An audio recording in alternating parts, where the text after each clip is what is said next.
Louvado seja nosso Senhor Jesus Cristo, para sempre seja louvado. Estou reunido em nome do Pai, Filho, Espírito Santo. Amém. A graça de nosso Senhor Jesus Cristo, o amor do Pai, a comunhão do Espírito Santo esteja conosco. Queridos irmãos e irmãs, boa tarde. Que tenhamos uma semana de paz, saúde e felicidade. Voltando para continuar a palestra de Frei Inácio Larrañaga sobre o livro Silêncio de Maria. Continuação da palestra Consolação. E logo após a palestra Consolação, iniciarei uma nova palestra Entre o Combate e a Esperança, Alienação e Realidade. Os psiquiatras estão em outra órbita e nunca compreenderão as coisas da fé. Dirão que tudo é alienação. É lógico que o digam. Às vezes uma pessoa é assaltada pela desolação e não sabe do que se trata. As confissões dos homens e das mulheres que se aproximam de nós se abrem conosco, são de estremecer. Dizem que não sabem o que é. Trata-se, dizem, de alguma coisa interior, confusa e complexa, absolutamente inexplicável, que lhes dá uma tristeza pesada, impossível de eliminar. Acrescento que, nesses momentos, a única coisa que lhes dá alívio é acudir a mãe, gritando: vida, doçura e esperança nossa, os vossos olhos misericordiosos a nos volvei.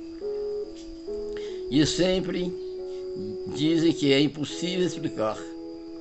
Num dia qualquer acordam e, sem motivo aparente, começam a sentir uma impressão vaga e profunda de temor. Sentem-se pessimistas, rejeitados pelo mundo.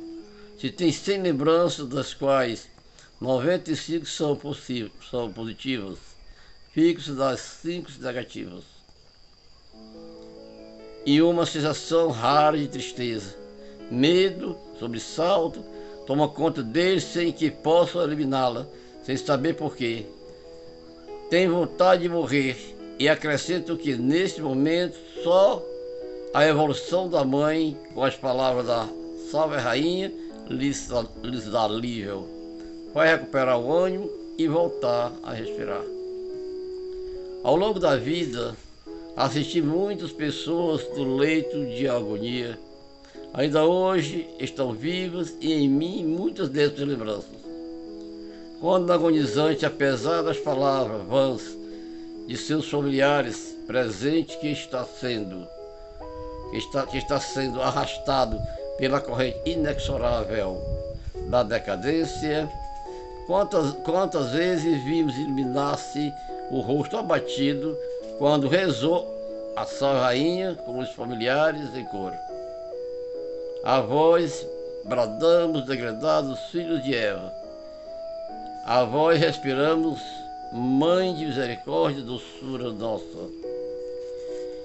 Em países de tradição católica, uma pessoa fica frequentemente impressionada ao comprovar a profundidade da devoção mariana em regiões de marinheiros e pescadores.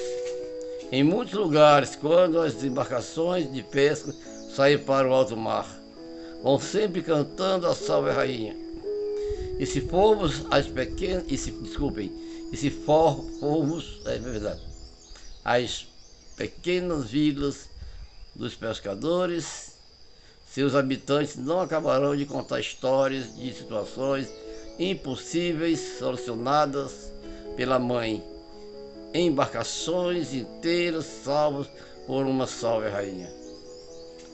Mas nós não somos pescadores nem marinheiros, embora sejamos navegantes no mar da vida. Não há dúvida de que a vida é luta e de que a luta acaba muitas vezes no fracasso. Ai do fracassado. Ficará sozinho e todos transformarão a lenha, a árvore árvore cuida. Quem de nós não experimentou o consolo da mãe humana na hora do fracasso? A mãe é alento antes de combate e é bálsamo quando fracassamos.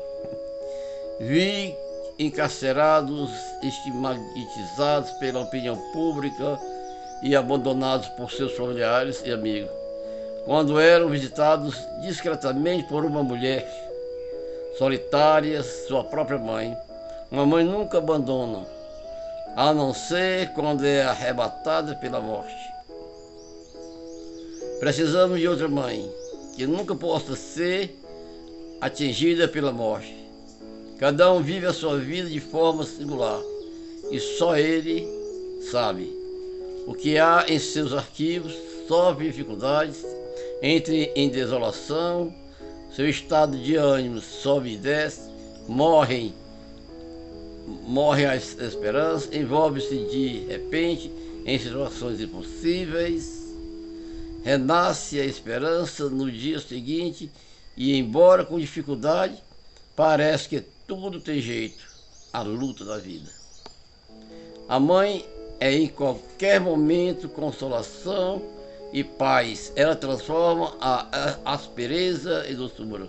Ela é benigna e suave.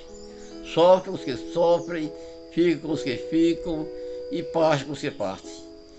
A mãe é paciência e segurança. A mãe é nosso gozo, nossa alegria, nossa quietude. A mãe é uma imensa doçura e uma fortaleza invencível. Shalom para vocês, e irei iniciar a nova palestra a qual eu falei no início. Alienação e realidade. Tudo que não se abre é egoísmo. Devoção mariana que acaba em si mesma é falsa e alienante. O trato com Maria que busca exclusivamente segurança ou consolação, sem se irradiar para a construção de um reino de amor. Não é só sutil, busca de si mesmo, mas um perigo para o desenvolvimento normal da personalidade. Não há dúvida que, em muitos lugares ao longo dos tempos, a devoção a Maria constituiu uma paralisação das energias. As medidas e escapulares eram, não raro, como sinais infalíveis. Em vez de ser a evocação de uma mãe dinâmica, muitos procuram imagens e quadros apenas para tocar e beijar, em vez de buscar sinais que despertem a fé e conduzam ao amor.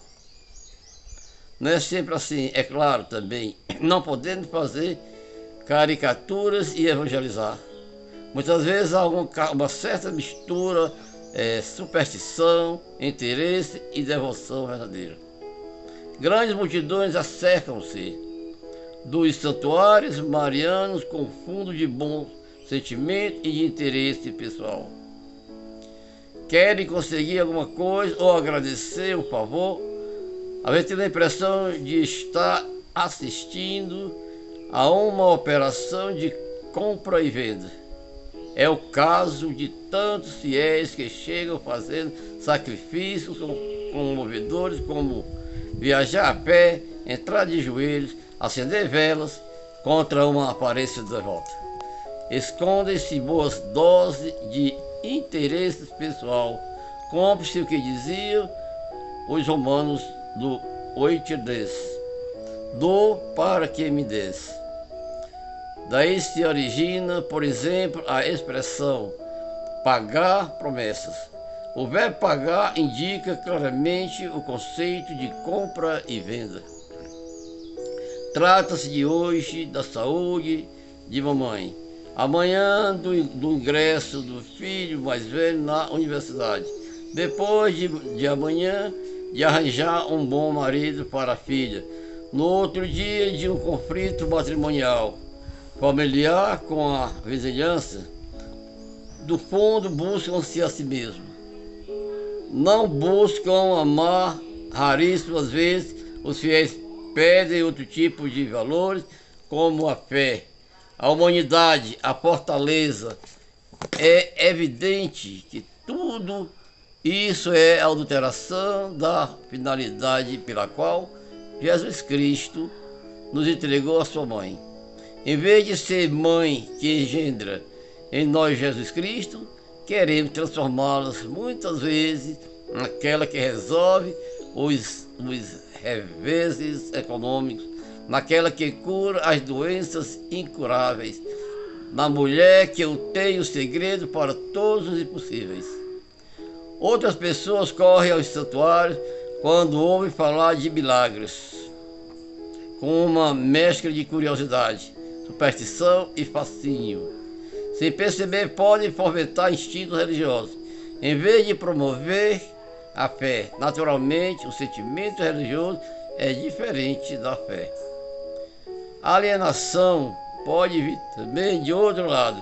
Entre os estudiosos, Maria tem sido, na história, objeto de rivalidade partidárias, uma verdadeira dialética passional entre os chamados maximalistas e minimalistas. Uns e outros pretendiam acertar com a realidade de Maria. Todos se extremavam em sua posição e caricaturizavam os adversários doutrinários. O Concílio Vaticano II foi um exemplo impressionante para comprovar como o assunto Maria está carregado de alta tensão emocional. É um contrassenso incrível que seja centro de polêmica. A mulher que nos evangela aparece sempre em segundo plano, mal abrindo a boca, cheia de calma. Pretender levar Maria, apresentando em sua vida terreno como que a desfrutar quase uma visão beatífica e tirar-lhes o mérito e a condição de mulher peregrina na fé e aliená-la, uma mariologia excessivamente dedutiva, tem o perigo de levar Maria a vertiginosas alturas triunfalistas, cercando a mãe de privilégios e prerrogativas que querem ser cada vez mais altos. Há alguns que colocam Maria tão alto e tão longe que a transformam em uma semideusa desumanizada. Condição de privação, trabalho, opressão, incerteza do amanhã, que são as de um país subdesenvolvido. Maria tinha não só que levar ou consertar a roupa, mas costurá-la, antes tinha até que enfiá-la. Não tinha apenas que fazer o pão, precisava também moer o trigo e, sem dúvida, cortar ela mesma as árvores para as necessidades de casa, como fazem ainda hoje as mulheres de Nazaré. A mãe de Deus não foi rainha como as da terra, mas esposa e mãe de operário. Não foi rica, foi pobre. Era necessário que a Theotokos fosse a mãe de um condenado à morte, sob a tríplice pressão da hostilidade popular, da autoridade religiosa e da autoridade civil de seu país. Era necessário que compartisse com ele e a condição laboriosa e oprimida que foi a das massas de homens que era preciso redimir, os que trabalham e estão sobrecarregados. Maria não é soberana, mas servidora. Não é meta, mas caminho. Não é semideusa, mas a pobre de Deus. Não é toda poderosa, mas intercessora. Acima de tudo, é a mãe que continua dando à luz Jesus Cristo em cada um de nós. Meus irmãos e minhas irmãs, shalom para vocês. Até a próxima, Deus assim o permitir.